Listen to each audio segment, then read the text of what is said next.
Madziwa and my usual co-host. Good morning. My name is Tonio. Thank you so much for having us live right here. So Tonio does the coming and going and coming back and but today is here. Thank you so much for being on our show. Of course, standing in on behalf of Marvelous, who's going to be joining us. Chibagidi. Today we will be behaved. Yeah. I'll try as much as I can. Please do. Okay, so just quickly get into the headlines from the Standard. So basically we're going to be looking at the newspapers from Sunday. All the way from Sunday? Yes. It's going to be a long one. It's going to be a long one, but we're going to try to be as quickly as we can so that you guys don't get bored. And also those who are watching, using data so that it's possible as well. Okay, so from the Standard there it says Mnangagwa ally faces probe in 3 billion scandal. That's according to the Standard. Moving on, the Financial Gazette says war vets sow new seeds of anarchy. Daily News on Sunday says anger as Command Agriculture blows $3 billion. The Herald for today says that student grants are back. Provinces receive devolution funds and land scandal rocks new city. The Newsday says no fix to illegal forex trade. The Daily News says Trump focuses on Mnangagwa as ED escalates efforts to befriend USA and Europe. So those were the news. Those are the news headlines. So for now, for the news in detail. So we're quickly going to go back to our first paper, which is the Herald. No, we're not supposed to. Can we start with the Herald? Let's just take any story from the crew behind the scenes. Let's get any story that they're giving us through. Okay, all right. So we're gonna start with the Herald for today. It says land scandal rocks new city. This is a story from the Herald right there, and it reads: senior officials at the Ministry of Local Government, Public Works and National Housing Head Office have been nailed for interfering with the allocation of land in favor of cronies in the lucrative Mount Abden area, where government is constructing the new parliament building and intends to establish a new city. Former Zimbabwe Rural District Council Chief Executive Officer Mr. Peter Hlohla revealed the alleged fraudulent allocation of distribution of land in the area where he appeared before the Commission of Inquiry into Urban State Land since 2005. The commission, which is in Mashonaland West, held the inquiry at the Chinhoyi University of Technology Hotel on Thursday last week. So this is a story that we're getting from the Herald right there. What else do you have for us from the Herald, Tonio? Provinces receive devolution funds. That's the story as well, leading from the Herald. It reads: the government devolution agenda has taken off in earnest as province begin to utilize development funds under the 310 million facility set aside by the Treasury, with Finance and Economic Development Minister Professor Mtuli saying the amount will be increased in the next cycle. Government allocated the funds to be shared among the provinces based on the number of factors such as poverty levels, old road districts, quality of infrastructure, and size of the population. So that's another story there. Speaking of devolution, I think part of the 310 million, but it's not the whole 310 million that has already been given out, but it is part of the 310 that has been given out through this fund on devolution. Nico.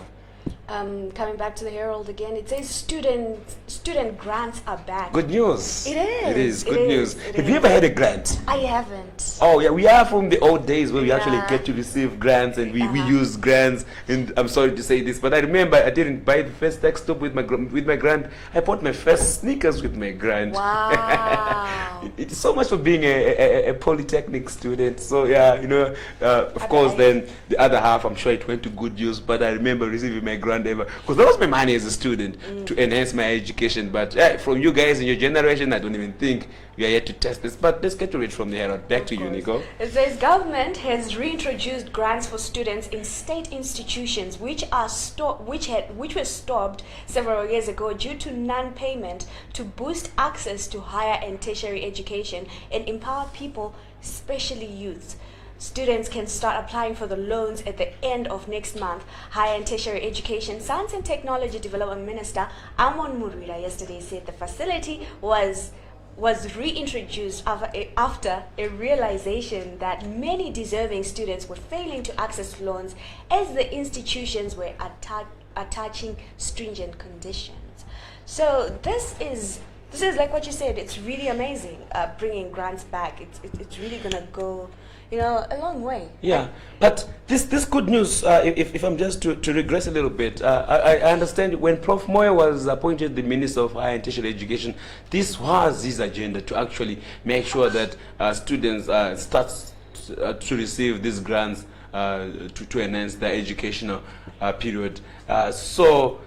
Well, I'm not trying to take away any credit from Murwira, but I'm just saying, well, as government, it's a very good program, but me just being the skeptical, I hope this is just going to be done sooner than later. I'm sure this is the second, if not the third time we're hearing about deaths of the grants being launched. Now we're having August, which is less than 30 days from now. So we wait and see. I'm sure that's a story that will be very much excited to do a review, whether or not the government has actually lived to his promise to give out these grants. But in the meantime, I think it's a very good initiative, Nico. And to make the story richer, we'll even visit the state institutions so that we just give you a feel of what the beneficiaries, if they're actually benefiting or not. Mm-hmm. Definitely. Yeah. So what do you have from the Daily News? 30 million boost for Zim industrialization. That's another story as well from the Herald.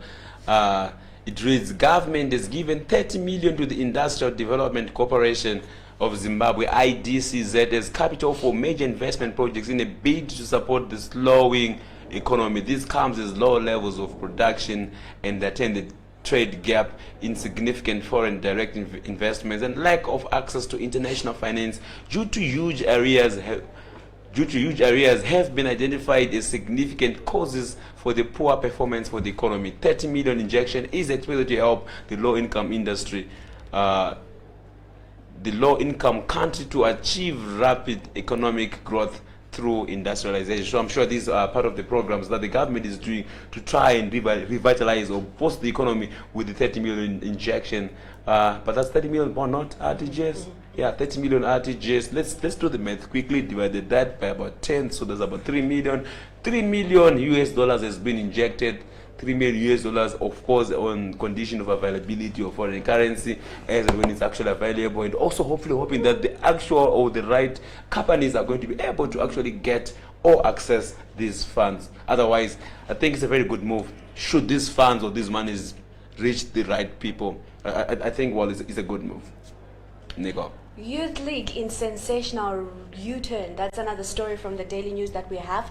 It says, in an astonishing development which further raises questions on the credibility of its anti-corruption crusade, the ZANU-PF Youth League has recanted allegations it made against the party officials, despite having insisted it had evidence against people it implicated in graft activities. ZANU-PF MP and businessman Tinoda Machakaire, who has been accused of being involved in graft by the ZANU-PF Youth League in June, was cleared during a rally in Wedza at the weekend. Curiously, when Machakaire was named among the party officials involved in corrupt activities, he claimed he had turned down bribery demands by some of the Youth League seniors. Speaking during a rally Machakaire's constituency over the weekend, Youth League National Political Commissar Godfrey Tsenengamu.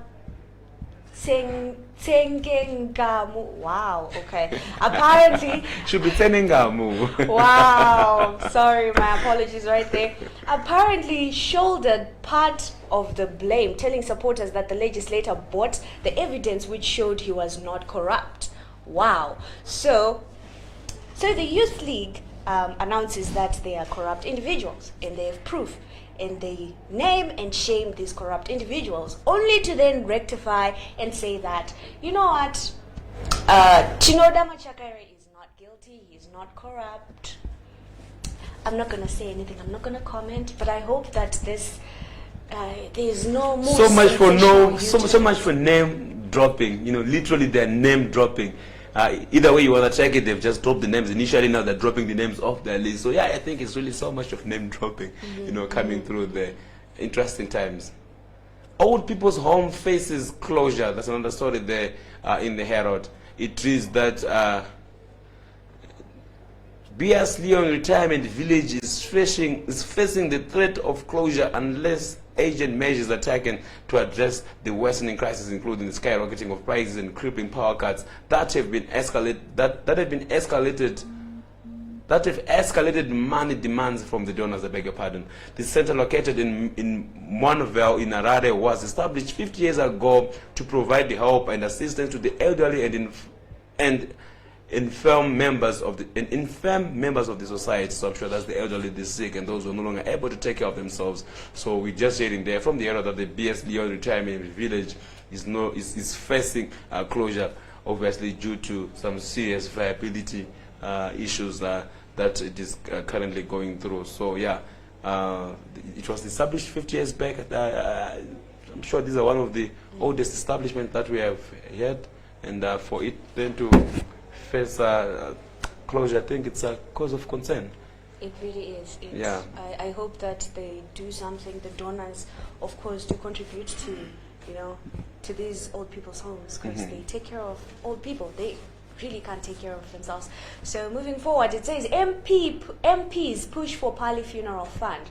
Government should set up a fund to assist families of deceased members of parliament, with lawmakers stressing the huge difference it could make to families who would have lost their breadwinners. The lawmakers said the fund, which they said should be set up soonest, will support bereaved parents and help them pick up after their darkest hour. So on the forefront, as you can see from the story, it's the usual suspect. Legislator Temba Mliswa. So I heard him a few days back. He was screaming and advocating, saying that US $50,000 is not enough for the cars that are supposed to be given to the members of parliament, and is advocating, Temba Mliswa advocating for much more comfortable cars for members of parliament, who should be able to choose or have an option of sleeping in their cars, because the members of parliament, they do not have the luxury of actually owning houses, so they should be allowed to sleep in their cars, I don't know, with their families. Temba Mliswa once more again, ladies and gentlemen, he's always fighting for the MPs, either way you want to fight. I rest my case. I'm not holding anything against him. I think we need to have him on the show so that he actually gets to, expurgate some of these things that you're saying. And I have no idea why he was so strong and hammering on the point that MPs can't afford their house, so they should sleep in their cars. Temba Mliswa, who does that, honestly speaking? Well, I'm sure he had a very good reason. He's a very sound. Let's invite him on the next show. Let's talk to Temba Mliswa. Temba Mliswa is going to be calling you so that you do get to explain to us why you think that our members of parliament should sleep in their cars. Hence, they deserve much more expensive, not houses, but cars. A car worth 50,000. I'm sure any MP can get a house worth 50,000. If Temba Mliswa was worried about MPs finding houses, he should have just advocated for a house instead of actually asking us to have cars for the MPs so that they can sleep in them. I will never buy that, unfortunately, but we need to speak with him, I'm sure. Yeah. Maybe we got a different angle of the story right there. No. Okay. So MPs, their wives, and the children sleeping in the cars. Buy them luxury cars. So what a nation. Trump focuses on Mnangagwa. That's another story there, leading in the daily news as ED escalates efforts to befriend USA and European Union.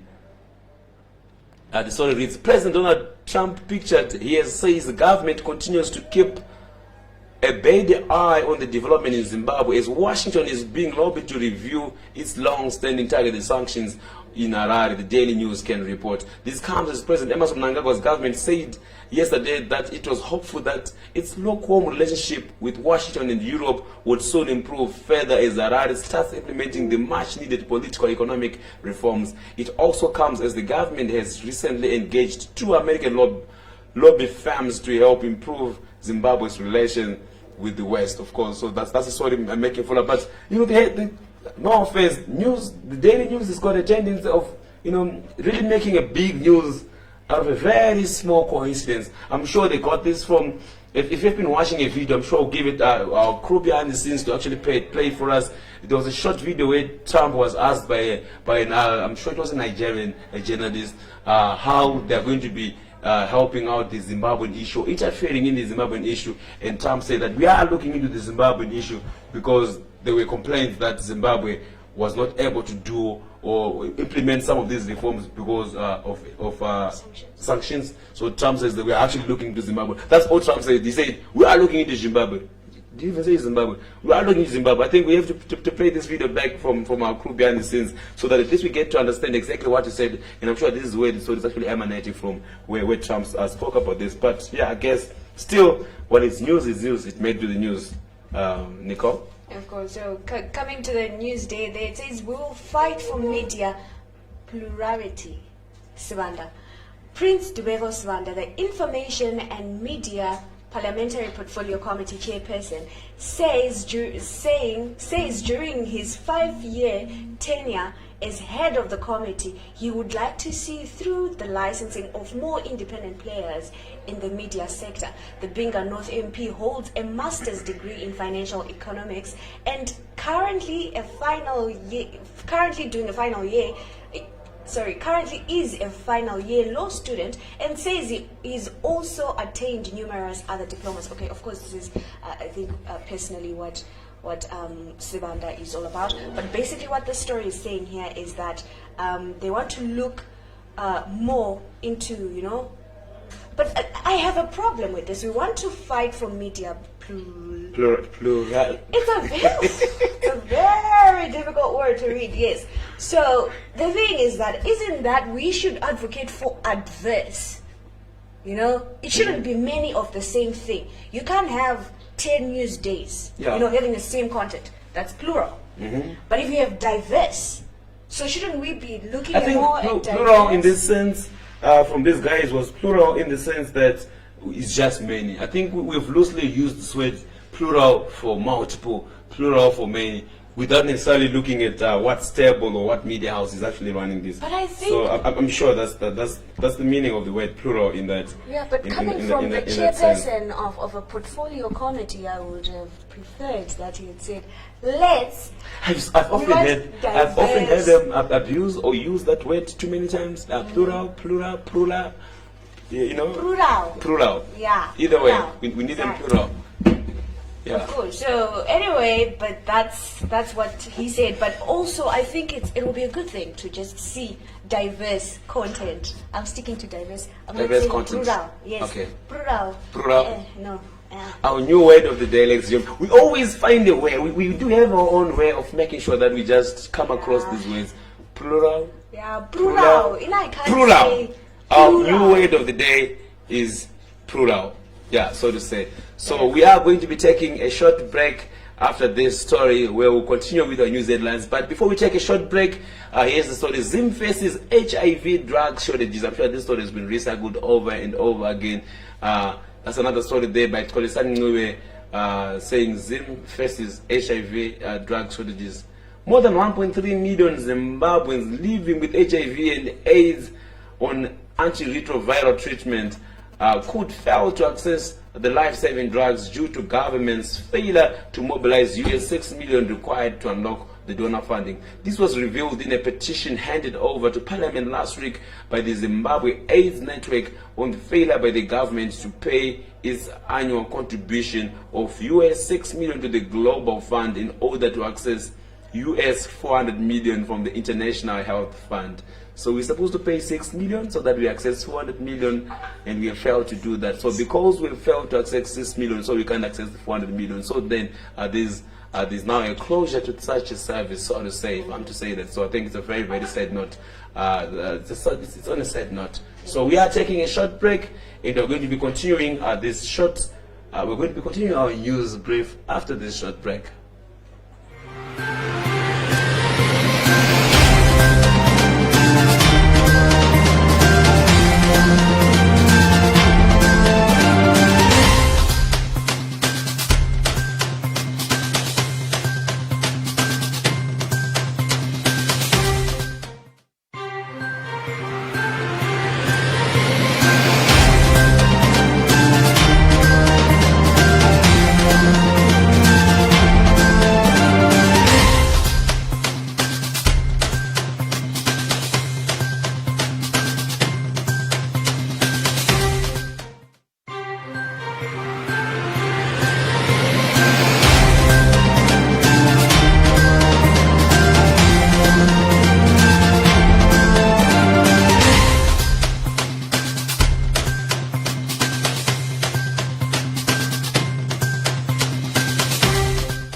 short break.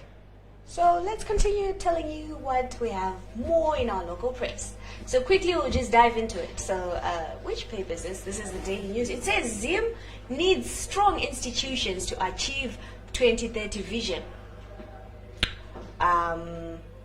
So Zimbabwe needs strong institutions to achieve an upper middle income economy status by 2030. A senior government official has said this comes as the Southern African country development. This comes as the Southern African countries' development efforts are being hobbled by severe capacity deficits, often in the form of shortage of critical skills, deficit in leadership, inhibiting mindset, and weak institutions. So this is what they're saying. This government, who is unknown by the way, is not spoken of right there, but the government official? Yeah. Oh, yeah. So we don't really know who he is, and I hope he's real. Yeah.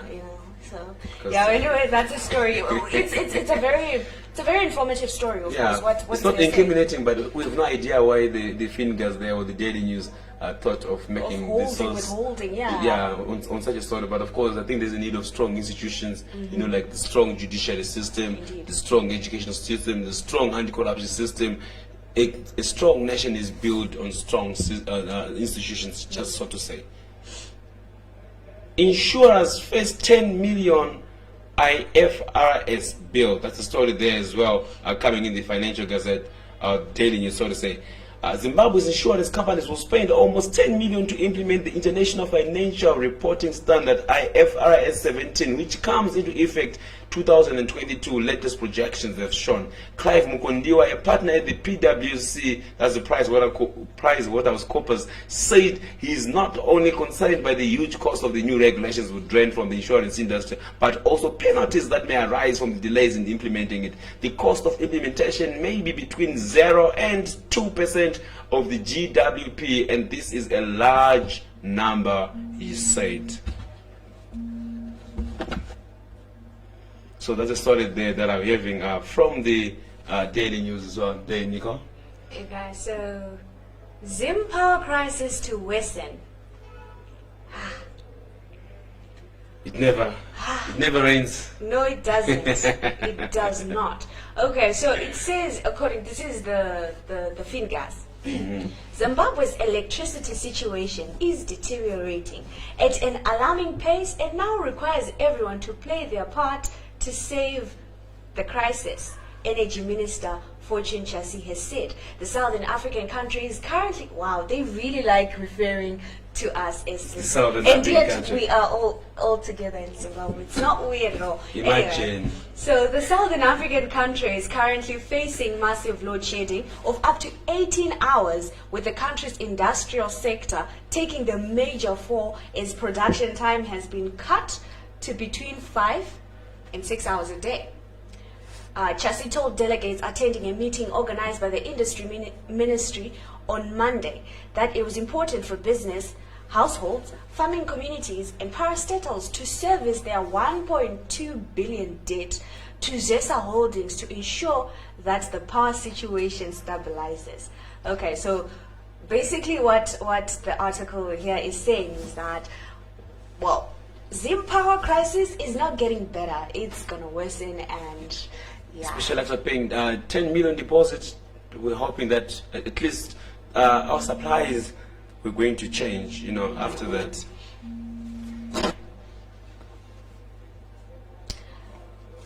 Central bank autonomy vital, says experts. That's another story there. On a more financial tip coming through, says President Emerson Mnangagwa's government has been urged to swiftly grant the central bank its autonomy as part of strategies to jumpstart the country's ailing economy.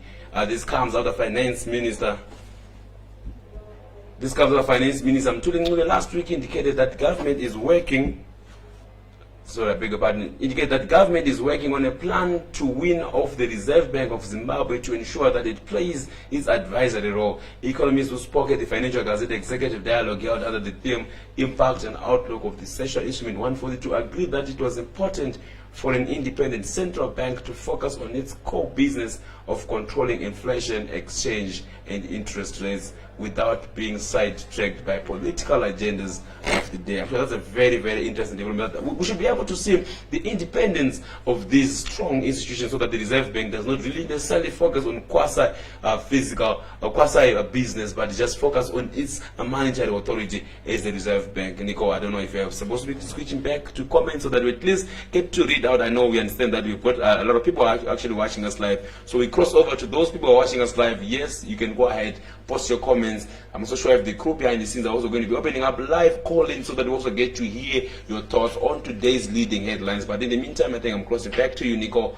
so that you've got the comments coming out live to you guys. Okay, so quickly from the comments here, I hope that I will read your name properly. Ngaba Ndlovu. Yeah, I think I'm there. Okay, so he says I'm here. Shout out to you, Ngaba. Thank you so much for watching. Elvis says, boy Elvis. Emmanuel says corruption will never stop. You know it. Kate Chivasa is actually concerned that I can't read a Shona name. I'm sorry. I actually never grew up in Shona, in Mashonaland. But where did you grow up? Actually, it's a very, very long story. Okay. Yeah, right. We'll keep it for another day. It's a very, very long story. So okay. My apologies for not, able to read that Shona name. Emmanuel says, Chaura Chimich. I like Emmanuel. He's always watching and commenting. Thank you so much for always watching, Emmanuel. Yeah. So before we continue with the news headlines, I'm sure we'll have to just switch back to the story that is actually just going a little bit viral in Zimbabwe, where the U.S. President Donald Trump was speaking to a couple of journalists. I think it was a side interview presser that he was having, and I'm sure that is the story that then culminated to the daily news giving us a headline. Crossing over to the crew behind the scenes, let's get to watch this interview that Trump actually spoke about Zimbabwe. Your initiative called Prosper Africa was run, and I have the opportunity to speak with many African leaders. They say that's a good opportunity for African countries to engage more and work with the United States. But the president of Zimbabwe, he said that because of the sanctions that the U.S. imposed on Zimbabwe, they cannot, it will be hard for them to work with you guys. We're looking at Zimbabwe right now. Go ahead. And of course, you heard him, Trump saying, we are looking into Zimbabwe. You know, Trump, we are looking into Zimbabwe. That's all he had to say. That's all he said during that interview. And of course, we had a very big story coming up through the daily news that Trump is looking into Zimbabwe. He's always been looking into Zimbabwe. He's made too many statements about Zimbabwe. But in this specific issue, I'm sure he was meant to respond about Zimbabwe. We would have appreciated a much more concise response coming from the U.S. president. They speaking about Zimbabwe. But of course, on this particular incident, Trump simply said, we are looking to Zimbabwe. Nico? Okay, coming to the Herald, it says government committed to uplifting people's lives. Government has reiterated its commitment to uplift the lives of people living in the rural areas and to foster unity amongst its people as it seeks to develop the country in line with the Vision 2030. Information Publicity Broadcasting Services Minister Monica Mchangwa said this yesterday at the 87th anniversary celebrations of the St. Luke's Apostle Edgewell Church at Maunganidze in Chipinge, where she stressed the important role played by churches in uniting the people. So that's Minister Mchangwa right there, and advocating for peace and unity so that we can achieve the Vision 2030. Also running through into the next headlines, we do have another headline coming straight that people look, smells, and tastes like the Sunday meal. ED pledges support for women projects. Of course, that's another story. The leading from the Sunday meal. President Emerson Mnangagwa has pledged more budgetary support for women's community projects, saying his administration recognizes the role played by women in socio-economic developments. The president said that women should also be allocated more funding under the Zimbabwe Women Microfinance Bank to bankroll viable economic projects.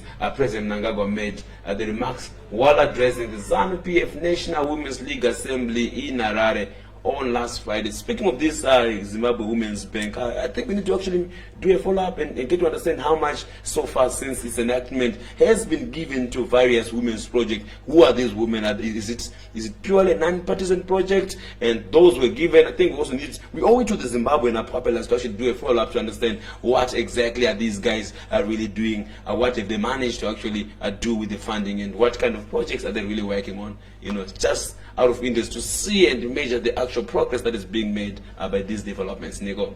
Okay, so Zim chairmanship of Sadc, a vote of confidence.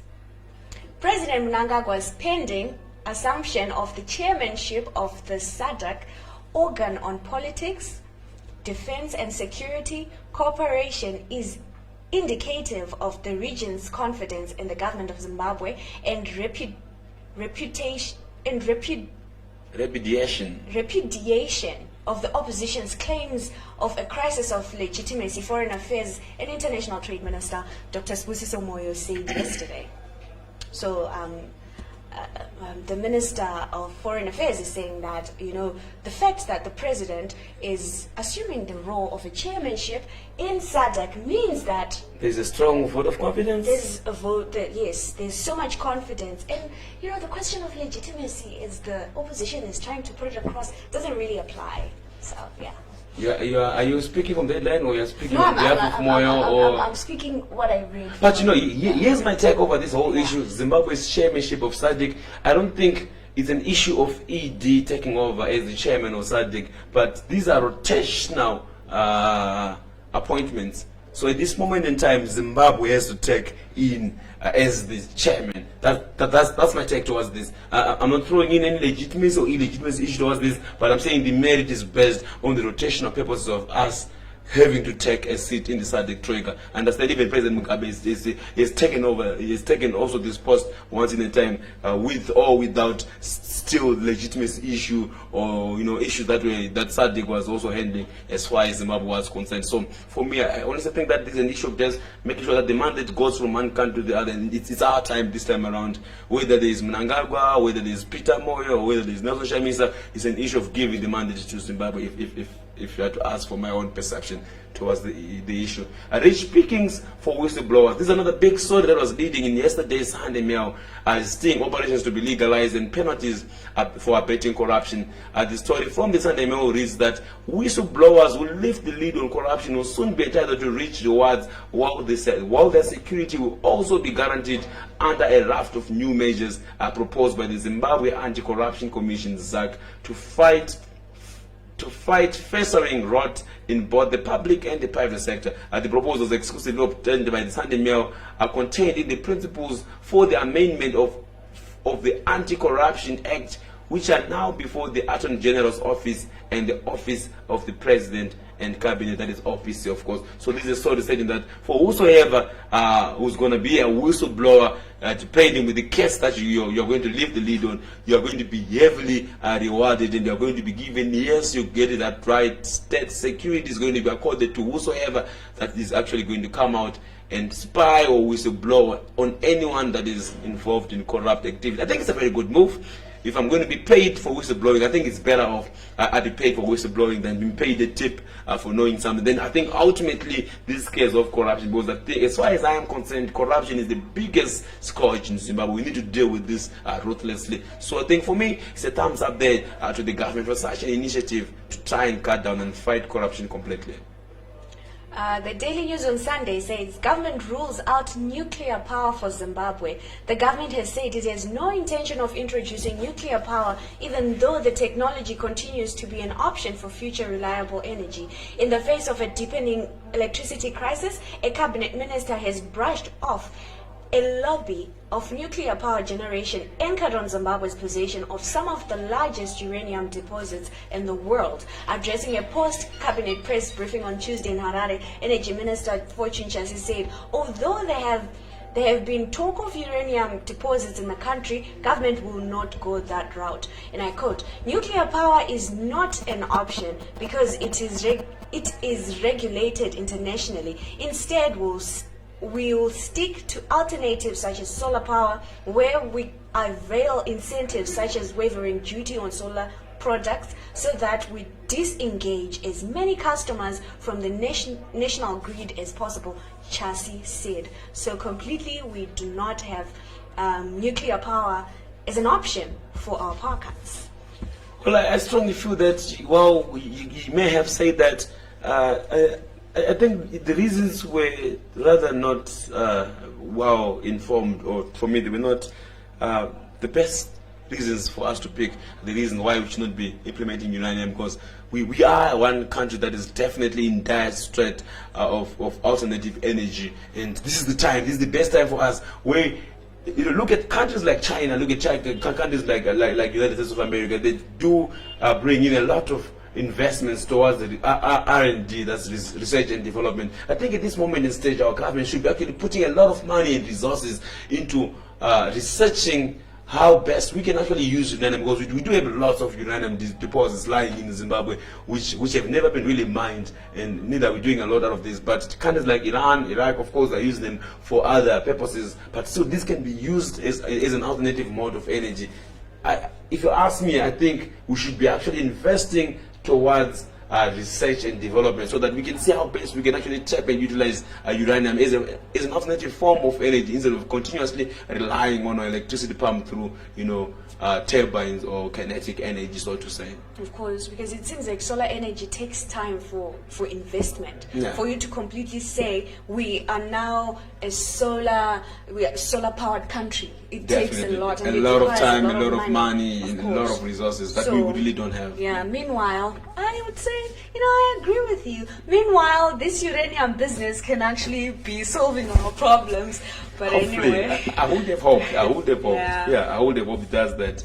Jabba to apply for bail at High Court. That's another story there from the Daily News. It never rains for this guy. Opposition activist Paddington Jabba arrested on charges of inciting public violence during the general elections. Not recently. During the general elections, is expected to apply for bail at High Court hearing. Prosecutor Sebastian Mutizirwa alleged that Jabba addressed a presser that incited MDC alliance used to protest against Zimbabwe Electoral Commission's declaration of false presidential results. Jabba reportedly addressed the press after his MDC party rejected the results of the country's presidential elections minutes before President Emerson Mnangagwa was declared the winner. That's the story there from the Daily News, saying that Jabba is now being arrested for, inciting the youth to protest against the election results that were announced by Sadc. Running straight to our comments, Nico, I'm sure you can take this one. Emmanuel Nyakonda says just that and they get fussy. Herbert Gafachikukwa says instead of going forward, we are going backwards. Another comment there live from Emmanuel Nyakonda. Emmanuel Nyakonda, you are our top fan. Peace starts at home. I will have to skip some of these comments from one person running straight. There's another comment from Emmanuel Nyakonda. And I can whistle blow ED. Okay, all right, Emmanuel Nyakonda. Herbert Gafachikukwa says Zimbos have developed a tendency of praising killers when they talk in front of us instead of condemning. That's another comment coming live from Herbert Gafachikukwa. Thank you so much to all our viewers who are watching us from across the globe. We do appreciate the time that you're putting through to get to comment and speak with us. Okay, moving there. Can I just say, Emmanuel will not kill me in this lifetime. He will not kill me. Anyway, moving to the Daily News, it says, Changirai Java's young brother guns for Glenview South seat. Vincent, the younger brother to the late MDC Glenview South National Assembly MP Vimbai Changirai, has declared his interest in contesting MDC primary elections in a bid to replace his departed sister, who died after a horrific accident on her way from Bulawayo. Vincent and Vimbai are siblings of the late iconic opposition leader Morgan Changirai. Following the tragic death of his sister, Vincent wants to fill the void and contest in the by-election slated for September 7.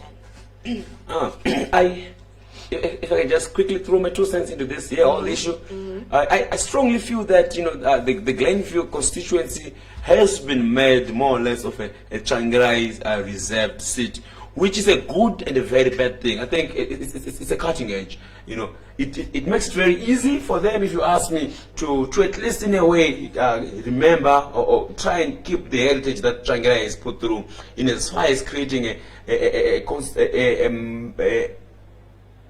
constituency dedicated more or less to the Tsvangirai family, which is fair and fine, which the party is trying to do to remember them. But also remember, this is the same constituency that is a lot of people also trying to come up, and this was one of the constituencies that has heavily fought and tussled. Of course, Vimbai Java then won the post. I understand there are also other prominent MDC members who have also been fighting and eyeing the same post that was taken over by Vimbai. I'm sure you can speak over that, you know, well-known MDC MPs like, you know, the Mazores, and many other people as well who are also eyeing such a seat. I do not know how this will play out for the MDC party to then automatically close out doors for anyone else who wants to come through. Has this seat been completely reserved for the Tsvangirai family, or this seat is going to be up for grabs to anyone who wins the electorate? Wait and see how this one will play out. But as far as I'm concerned, it definitely looks like now this has been a preserve for the Tsvangirai family, and they're only going to be looking out from members, which definitely I think is a good move, in as much as they want to try and remember and keep, you know, memories of the Tsvangirais. But to some extent, they should be able to draw a clear line that then allows each and every single popular political candidate to then fight and tussle with this post, lest, you know, the less popular candidate gets to win this post, and it to make them, you know, perform dismally in the next upcoming elections. That's just my quick 2 cents over the matter. But of course, it's a very sensitive matter, so to say. I actually have a lot of questions, though. Yeah. Do you remember on the what is it called? The one that was at City Sports, the funeral. The funeral. Yeah. The one that they did, and some of the family members mentioned that the only person that Tsvangirai, amongst his kids, the one that he looked forward to becoming a politician was the late Vimbai Tsvangirai. Yeah, so definitely. I don't know if Vincent was usually his, because it wasn't really mentioned there, if you remember. Yeah. If I remember correctly, the brother said that she was the only one who was interested in politics. So maybe Vincent is now feeling it within himself, but you know what, this is what, because already remember Vimbai had won the seat, and she'd actually won another post in the top post in the women's league, so to say. So I'm just feeling that maybe probably they felt it's upon themselves as families. Okay, so who amongst us is going to come up and still replace this void from the Tsvangirai's family? That's when Vincent probably says, you know what, I'll take on the baton and I'll make sure that this, I'll make the legacy live on. I'm just saying. You can only think. Yeah, I can only think. Yeah. Back to you. Of course, coming back to the Daily News on Sunday, it says pressure for women, I think for women in ZANU-PF, okay? Pressure for women in ZANU-PF Presidium intensifies. The absence of women in the ZANU-PF Presidium reflects shocking patriarchy and the continued alienation of females in politics, Women Academy for Leadership has said. In an open letter, the WALP demanded equal representation of women in all leadership positions, and I quote, at the top presidium level within the country, we currently do not have a woman president or vice president, and I quote. So the whole story there is just saying how precarious the situation is and stuff like that. But basically, there's, you know, the question is, why is it we do not have any woman in the top presidium? Mm-hmm. Definitely. Yeah, of course. And considering also that the President Emmerson Mnangagwa, is really advocating for women to be in various sectors, you know, of the economy and in the country in general. So why is it we do not have, you know, a woman? A woman. And also consider that in the past we've always had a woman president. You know, in the face of Joyce Mujuru, I'm sure they actually had to make a constitutional amendment to make sure that there's always a woman vice president space accommodated for such. So yeah, cause for concern. It is definitely. Okay, so that is the Daily News. Moving on to another story. Anger as Command Agriculture blows US $3 billion. Sure, this story about the 2.9 billion, which is unaccounted for, is really, it is a rough and fair, so to say. As members of Parliament Public Accounts Committee on Friday expressed their outrage to the Lands and Agriculture Ministry over a staggering 3 billion that vanished through the system after the money was allocated to the controversial Command Agriculture Program between 2017 and 2018. I said between US because I know I was about this is US dollars. Yeah. During that time around, this was US dollars.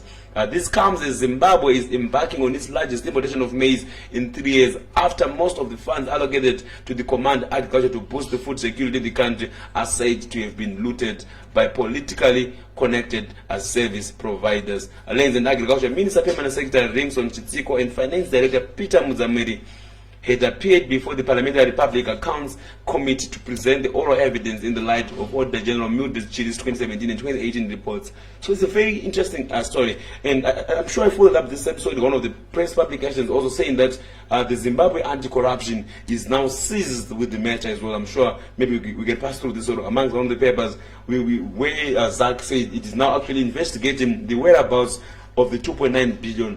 But here's the irony.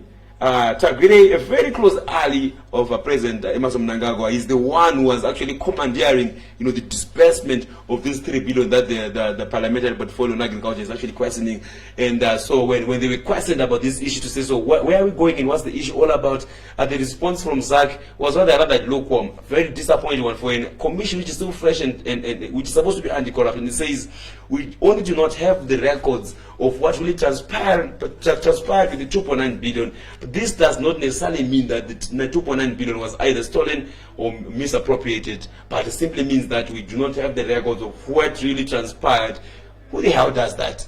2 years later on, we don't have the records of what really happened to 2.9 billion, and you don't raise any, question marks or eyebrows over the issue, and say it's just an issue of us not having the records. So if they don't have the records, the Ministry of Agriculture doesn't have the records. Who has got the records? Nobody. Okay, moving on. So who's going to provide the records if nobody's got the records? Yeah, I think it's Cook just them up. accountability. For accountability purposes. Yes, we definitely need 2.9 billion US dollars is a lot of money that Zimbabwe would have done a lot. And to make matters worse, we're actually starving. We're importing grain, we're importing meal, we're importing wheat, and with about 2.9 billion also put into the same system to try and make sure that our farmers are going to be fully capacitated to produce. So yeah, cause of concern, a strong cause of concern. So on a more lighter note-ish, on the entertainment aspect, says Ulith Ndlovu speaks on alleged abuse.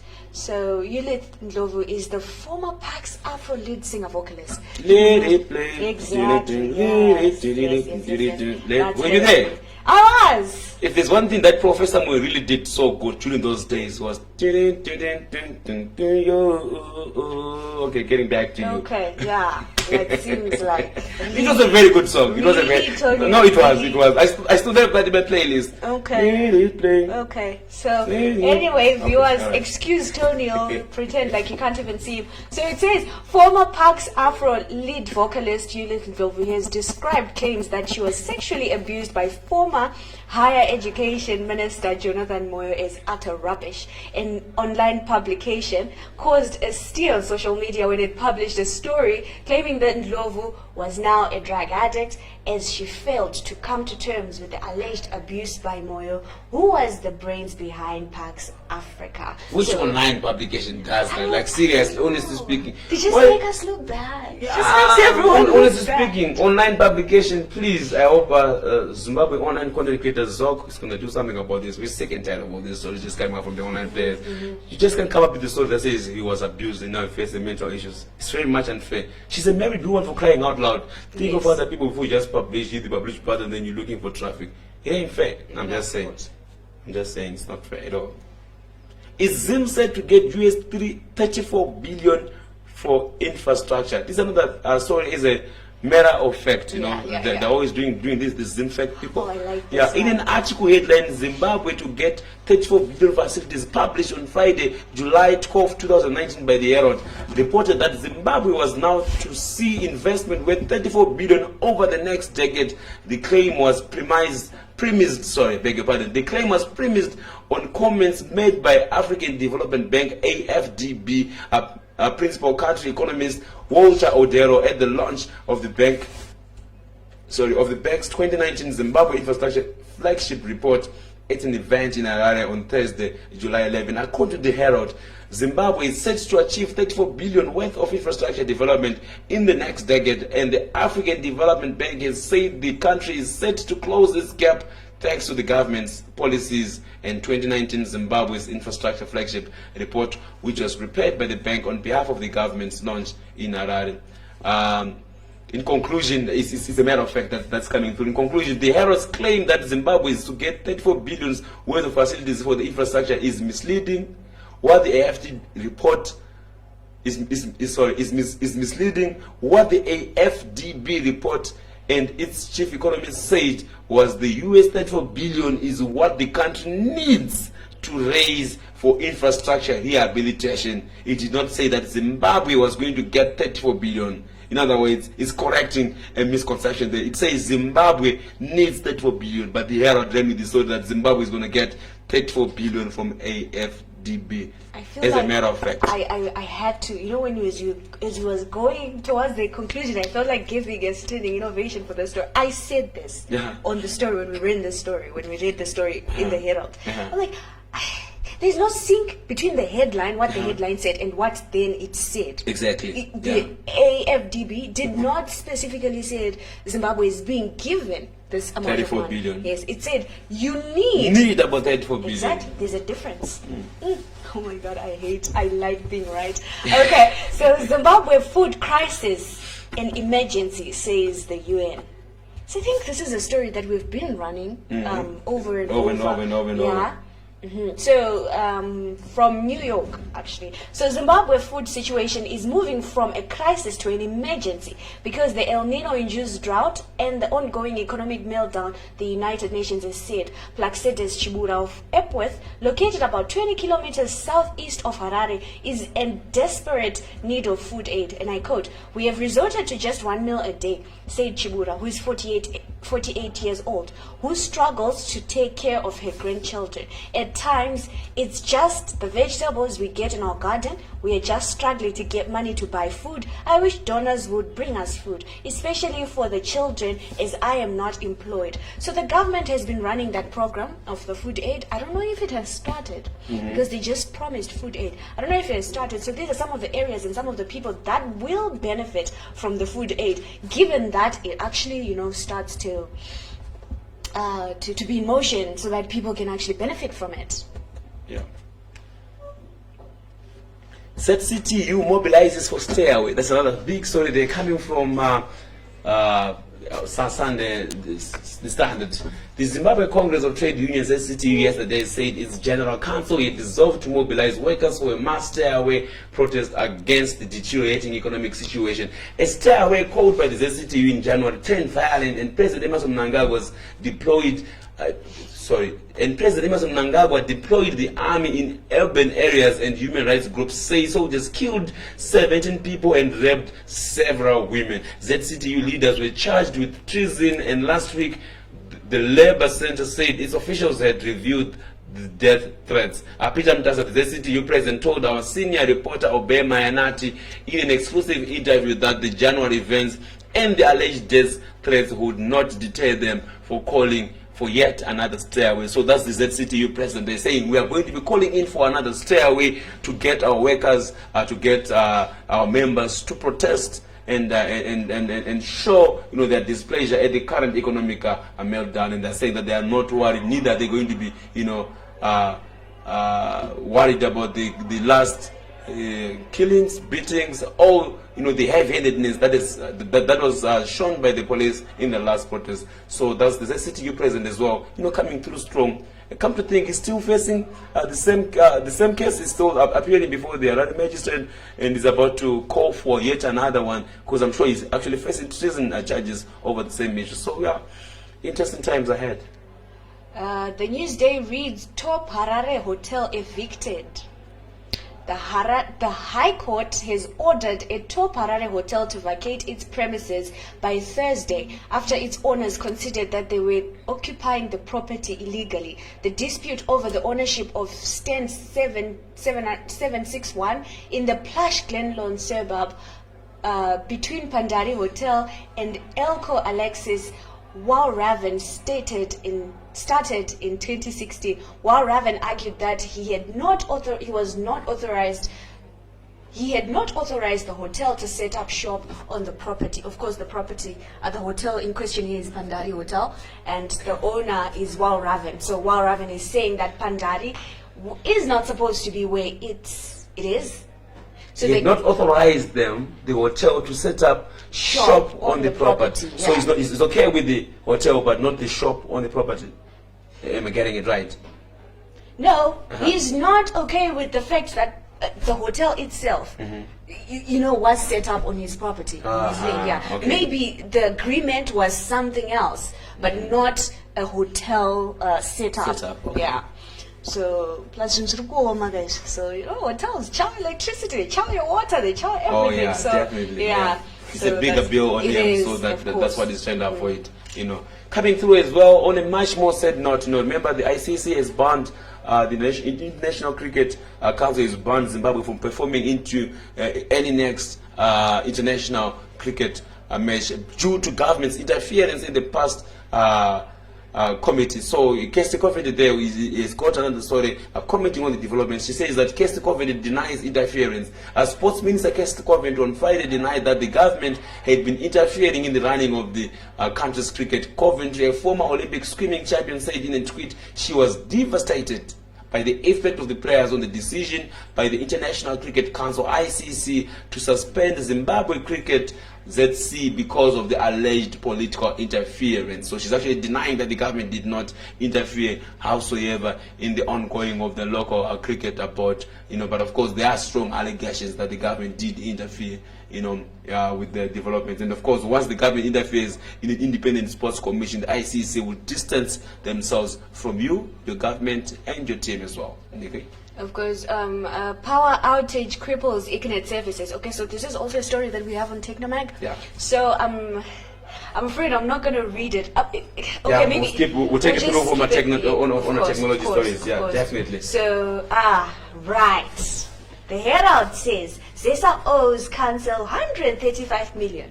This is, of course, according to Mayor Gumba. Harare City Council says Harare City Council has said it is owed 135 million by ZESA Holdings, and this is one of the key factors affecting service delivery. This came out after ZESA handed over a list of its creditors to Energy and Power Development Minister Fortune Chase, who publicly announced their names. So, okay. So, ZESA says that people should pay their debts, and, people, corporates, everyone should pay their debts. But in actual fact, they actually owe debts themselves. Yeah. Yes, they owe 135 million. Which is a very big sum. It's a very big sum. And I want to think that this goes all the way back to the US dollars as well. Of course. Of course, now it's RTGS, but then this debt did not accumulate just, when the Zim dollar was introduced. So it's only noble for both the city council to pay, of course, what it owes to ZESA, and also ZESA to do the noble thing. Let them be the first ones to actually pay the debts, so that people understand and get it straight up. If Tony, don't give me my money, don't expect me to pay your debt. It's not gonna happen, Just go round and round in circles. So yeah, for the purposes of moving forward. Speaking of people who really owe, I've been watching short videos lately. 50 Cent. Everybody owes 50 Cent. So he's been making loads of these videos. If you know, you know. If you don't know, you just don't know. We're going to be taking a short break, and we'll be back, after this short break, and we get to speak about the upcoming stories also coming from the various newspapers, and we also get to read your comments. So guys, if you are watching us live, please do go ahead, comment, and we get to read your comments live right here. Back to you.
so from the Herald, one last story from the Herald, it says ED brings positive changes to governance.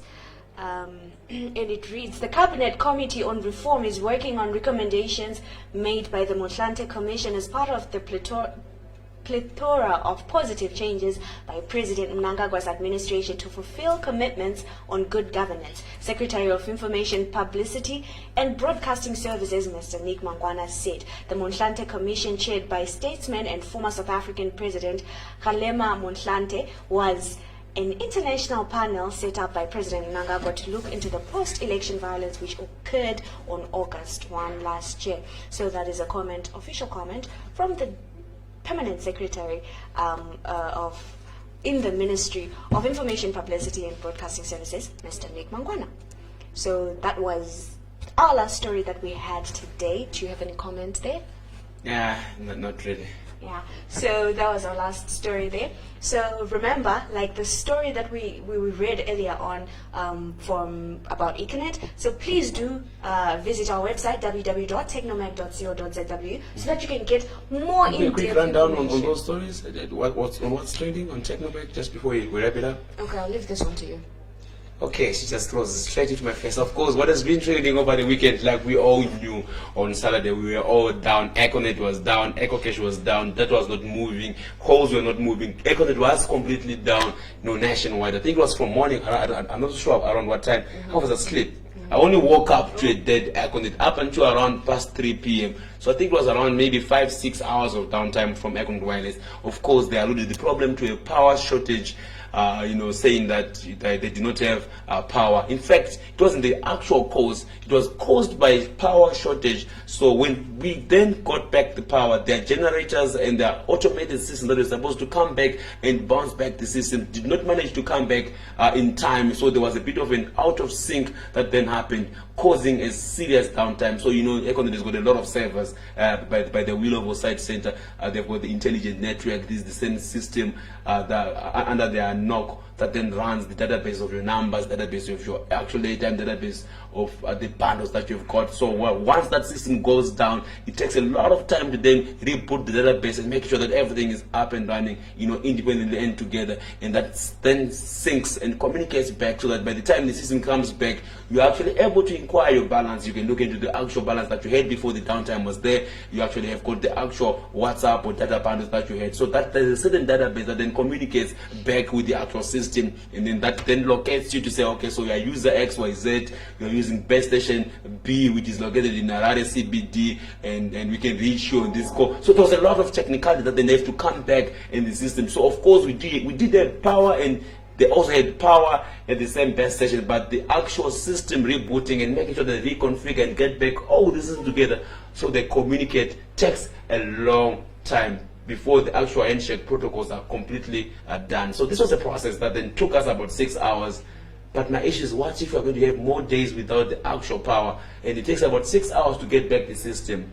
I think we're really headed for much more darker days. If we are not going to fix these power problems, we're going to see much of this happening, plus 6 hours of recuperation and trying to come back with the system. And of course, Econet, they've launched the 466 kilowatt solar station that they have. But people are asking, but they've got solar energy. It's not enough for them to run that system. And I'm sure you are part of the guys who actually visit the system. Yes. They also said that these were just solar panels without the actual battery system backups, because the batteries are the ones that actually store the amperage power that then runs over a long time. So it's still a system that is still ongoing. They're harvesting solar, but they do not have enough storage for the same energy because it's an ongoing process. So that's just exactly what happened. In case you're worried and you're trying to ask yourself what really transpired, but with Zesa, with power, why were we still down? If you check your phone during that time around, you had network signal, you had bars, but you didn't have communication because yes, base stations were on, but the actual servers, all the database that communicate within you as a user, that personalizes your information, were still down, and these had to be reconfigured so that you're actually back to normal, and they've got actual capacity. That's why it was possible for people to receive phone calls from outside Econet, but you're not able to actually call out because the system was working out. But for you to then call out, the system says, do you have money?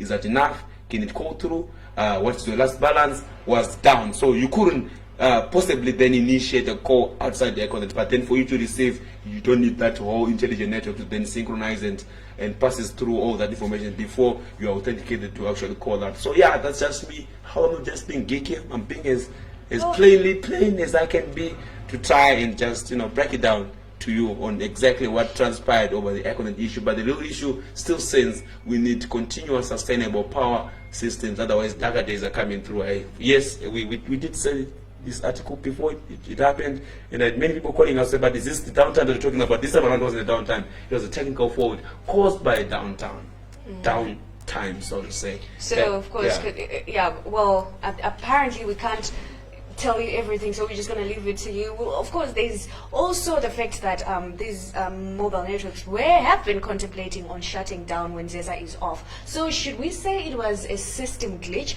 or it was actually because they shut the whole system down? So for you to then find out what really transpired, so please do visit www.technomec.co.zw so you can have, everything in detail. Also, another sort of read on Technomec. Teleso records a major loss. Watch this, get the figures, get the details on technomec.co.zw. Of course. So from me, Nicole Madziwa, and the crew behind the scenes who did a remarkable job to make this, these are like the important people, in Technic TV. They want to be called the important people. Yeah. So Nicole is adhering to that request. Yeah. They've told us to call them the important people. So yeah, the important people behind the scenes, those ones that you can't see, those ones who are really making it go live. Yeah. So to say. Yeah, thank you so much, guys, for watching. So remember to tune in, and please do like our Facebook page and our Twitter page, and also subscribe on our YouTube so that whenever we're live, you just get a notification that we're live. So, Tonio, thank you so much for joining me today. I hope that I can't promise that tomorrow you're gonna be here. Probably you won't. I don't know. I hope I won't be here. Oh wow! It's been a long news session. Well, it has been. Wow. Okay. Thank you so much for watching, guys. So please do enjoy your day, and see you tomorrow. Goodbye. Good morning. Good morning. What? Yeah.